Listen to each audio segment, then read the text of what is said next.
আজকে ক্যানিং মৌখালি গেলাম video shoot করতে। আর শুধু কিন্তু তাই নয়, ওর দেখো কোন হ্যাঁ, আরে এটা Canning football.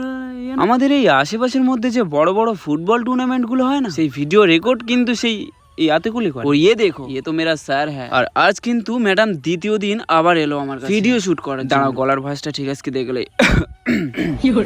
So hey everyone, welcome back to our channel. I am Biswajit and you are watching MB Biswajit lifestyle. তাহলে আবারও কিন্তু চলে এলাম একটা মিনি ব্লগ নিয়ে। আচ্ছা বিশ্ব, গত ব্লগে কি একটা হয়েছিল সেটা কিন্তু একবারও বললি না। তো ঠিক আছে চলো ফির क्या हुआ था मैं वही बोल रहा हूँ, ঠিক है। তাহলে ভিডিওটা ঠিক এই জায়গা থেকে আবারও শুরু করব, ঠিক আছে। তাহলে পিছনে কি হয়েছিল চলো জেনে নেওয়া যাক। তো এই ছিল প্রথম দিনের শুট, যেদিনে ছিল ক্যামেরাম্যান হিসেবে আমাদের দীপঙ্কর বাবু। আর অনেক দিনের পরেই কিন্তু ম্যাডাম এসেছিল আমার কাছে, আর এসে ঝগড়াও করেছিল। তো যাই হোক, এইবারে আমি আমার প্রবলেমটা শেয়ার করছি তোমাদের। আচ্ছা ফার্স্ট আমাকে একটা কথা বলো, একটা ভালো রিল বানানোর জন্য একটা ভালো প্লেস আর একটা ভালো লোকেশনের প্রয়োজন হয়, তাই তো? একটা ভিডিওতে কিন্তু অনেক কিছুই ম্যাটার করে, যেটা হচ্ছে একটা গাছও হতে পারে, একটা গামছাও হতে পারে, এমনকি একটা খাঁচাও হতে পারে, যেমন বং মিডিয়া দাদার গানে একটা খাঁচাও। তো যাই হোক, আমার শুটটা ছিল কিন্তু সেই উজ্জ্বলদার দেহপ্রাণ গানেরই শুট। তো যাই হোক, আমার লোকেশনটা খুব ভালো লেগেছিল আর গাছটাও আমার ভীষণ ভালো পছন্দ হয়েছে। আর এই প্লেসটা কিন্তু অনেকটা দূরে নয়, এটা হচ্ছে আমাদের গ্রামের পাশেই, ঠিক আছে। তো আমি যখন ভিডিওটা শুট করছিলাম তখন রাস্তা থেকে আমাকে অনেকে টিটকারি মারছে। ওটাকে তোমাদের ভাষায় কি বলে সেটা আমি জানি না, তবে বুঝিনি। তারপর কিছু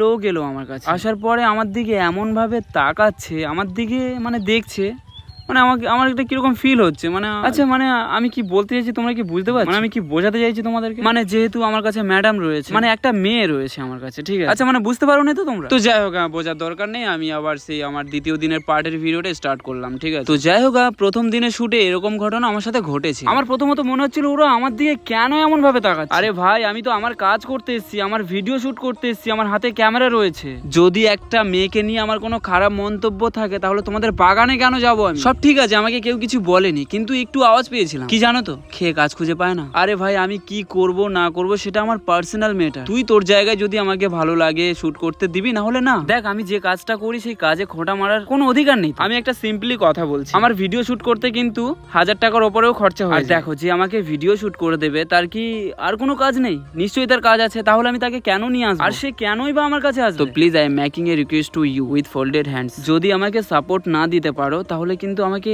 খোঁটা মেরো না। তো please, I don't like this. তো ওয়েলকাম টু মৌখালি ব্রিজ। তো যাই হোক, আবারও কিন্তু চলে আসলাম মৌখালিতে। তো যাই হোক, আমার একটা ভালো ব্রিজের মতো একটা ভালো লোকেশন প্রয়োজন ছিল। তারপর আমরা শুটটা কমপ্লিট করার পর হঠাৎ করেই কিন্তু চলে এলো আমাদের এই যে ক্যানিং ফুটবল। আমাকে দেখতে পেয়েই কিন্তু সে আমার সাথে হাত মেলালো। কি বলতো, যত ক্রিয়েটার আছে আমি মনে করি যে তাদেরকে সবাইকেই সম্মান করা উচিত। আর সম্মান না দিতে জানলে প্লিজ খোঁটা মেরো না কিন্তু, ঠিক আছে? হাসি না, সিরিয়াসলি। তো